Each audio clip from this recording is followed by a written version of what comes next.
हमने अपने पुराने वीडियो में बात करी कि कैसे पुलस्त्य ऋषि ने नक्षत्रों का ज्ञान दिया, और आज की वीडियो में हम बात करने वाले हैं कि कैसे अपने दादा के दिए गए नक्षत्रों के ज्ञान का उपयोग करके रावण ने अपने पुत्र मेघनाद को अमर बनाने की कोशिश की। और साथ ही हम बात करेंगे एक ऐसे दिव्य पर्वत की जो हर दिन तिल के दाने बराबर घट रहा है। पर क्यों? कौन सा श्राप इस पर्वत पर है? स्वागत है आपका हमारी सीरीज एनलाइटन राज में।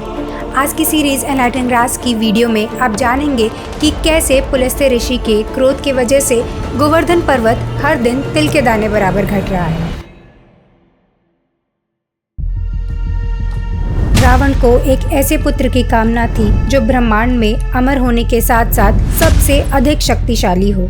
ऐसे पुत्र के लिए रावण ने अपने दादा पुलस्त्य ऋषि के दिए गए नक्षत्र ज्ञान का उपयोग किया।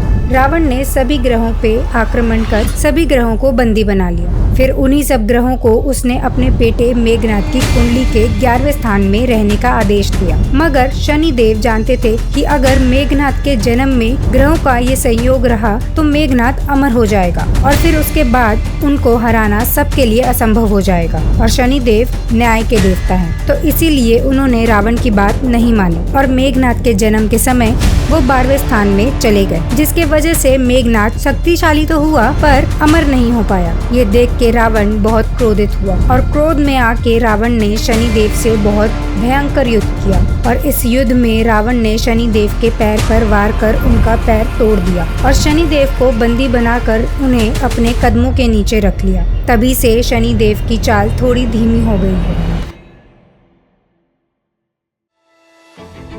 एक बार की बात है, पुलस्त्य ऋषि अपने पवित्र यात्रा पर निकल पड़े। सभी धार्मिक स्थलों का दर्शन करते हुए उनकी यात्रा एक ऐसे स्थान पर आकर रुकी जहां प्रकृति अपने चरम सीमा पर थी, द्रोणाचल के सुंदर पुत्र गिरिराज गोवर्धन के पास। जब पुलस्त्य ऋषि ने वहां के अद्भुत वृक्ष, रंग बिरंगे फूल, रस भरे फल और मनमोहक बगीचे देखे तो उनका मन हर्षित हो उठा। ऐसा लग रहा था जैसे स्वयं स्वर्ग जमीन पर उतर आया हो। गोवर्धन की अद्भुत सुंदरता ने पुलस्त्य ऋषि को मंत्र मुक्त कर दिया था। वो मन ही मन सोचने लगे, अगर मैं इसे काशी ले जा सकूं तो ये स्थान और भी पवित्र बन जाएगा। यही विचार उन्हें तुरंत गोवर्धन के पिता द्रोणाचल के पास ले गया। उन्होंने नम्र भाव से प्रार्थना की, महाप्रभु कृपया गोवर्धन को मुझे काशी ले जाने की अनुमति दें।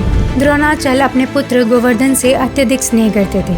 उनका मन गोवर्धन को अपने से अलग करने को बिल्कुल भी तैयार नहीं था, लेकिन पुलस्त्य ऋषि के श्राप का डर उनके मन में था। इसीलिए उन्होंने हल्की घबराहट के साथ कहा, ऋषि गोवर्धन कैसे जा सकते हैं? उनका आकार तो 8 योजन यानी 64 मील लंबा है, 5 योजन यानी 40 मील चौड़ा है, 2 योजन यानी 16 मील ऊंचा है। उन्हें उठाना और ले जाना असंभव है। पुलस्त्य मुनि इस कठिनाई पर बस मुस्कुराए और बड़े ही विश्वास के साथ कहा, आप इस चिंता को मुझ पर छोड़ दें। मैं गोवर्धन को अपने एक हाथ से आसानी से ले जा सकता हूँ। लेकिन ये बात सुनकर गोवर्धन भी चुप नहीं रहे। उन्होंने मुस्कुराते हुए मुनि के सामने एक शर्त रखी, मुनि अगर आप मुझे उठा कर ले जाने का संकल्प कर रहे हैं तो ये याद रखिए, जहाँ भी आप मुझे मेरे भारी वजन की वजह से नीचे रखेंगे मैं वहीं स्थिर हो जाऊंगा। पुलस्त्य मुनि ने अपनी शक्ति और तपोबल पर विश्वास करते हुए इस शर्त को स्वीकार कर लिया और गोवर्धन से वादा किया कि मैं तुम्हें बिना कहीं रुके सीधा काशी ले जाऊंगा। फिर द्रोणाचल ने अपने पुत्र को आशीर्वाद दिया और फिर पुलस्त्य मुनि ने अपने बाएं हाथ में गोवर्धन को उठाकर अपनी यात्रा शुरू कर दी। पुलस्त्य ऋषि का संकल्प मजबूत था और वो तेजी से काशी की ओर बढ़ने लगे। लेकिन यात्रा के दौरान जब वो ब्रजमंडल पहुंचे तो श्री कृष्ण की बाल्य और किशोर लीलाओं के पवित्र स्थानों को देखकर उनका मन विचलित हो उठा। ब्रज की पवित्र भूमि ने सिर्फ मुनि ही नहीं बल्कि गोवर्धन का भी मन जीत लिया। यहाँ की मीठी मिट्टी और भक्ति की रस भरी हवा गोवर्धन को अपनी तरफ खींचने लगी। तब गोवर्धन ने सोचा कि कृष्ण जन्मभूमि से अच्छा स्थान उनकी मोक्ष के लिए क्या हो सकता है। फिर धीरे धीरे गोवर्धन पर्वत अपना वजन बढ़ाने लगे, जिससे कि पुलस्त्य ऋषि उसे संभाल नहीं पाए। थकावट और भारीपन से ऋषि बीमार महसूस करने लगे और अपने वचन को भूल गए। थकान के कारण ऋषि ने गोवर्धन को वहीं व्रज भूमि पर रख दिया। जब पुलस्त्य मुनि अपनी शक्ति को पुनः प्राप्त करने के बाद गोवर्धन को दोबारा उठाने का प्रयास करने लगे तो गोवर्धन ने वहीं रहने का निर्णय ले लिया था। फिर जब पुलस्त्य ऋषि ने गोवर्धन को साथ चलने के लिए कहा तो उन्होंने अपने साथ चलने से पहले की शर्त याद दिलाई। पुलस्त्य ऋषि ये सुनकर क्रोधित हो उठे।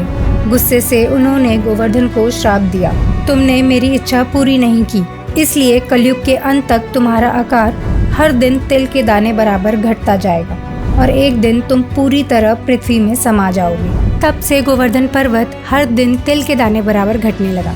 लेकिन क्या आप जानते हैं कि गोवर्धन पर्वत भले ही घटता हो, लेकिन उनकी महिमा और भक्ति कभी भी नहीं घटती है। आज भी गोवर्धन पूजा के दिन गोवर्धन की परिक्रमा करने हजारों लोग ब्रजमंडल आते हैं अपने श्रद्धा के फूल अर्पित करने। आखिर गोवर्धन पर्वत का श्राप भी उनकी पवित्रता को कम नहीं कर सका। हमारी सीरीज एनलाइटन राज का ये मिशन है कि हम आप तक वो सारी छुपी हुई कहानियाँ लाएं जो सृष्टि की रचना से लेकर कलयुग तक की रहस्यमय यात्रा को बयां करती है। हमारे इस मिशन में हम आपका स्वागत करते हैं और ऐसे ही ज्ञान भरी और इंटरेस्टिंग वीडियोस देखने के लिए like and subscribe my channel.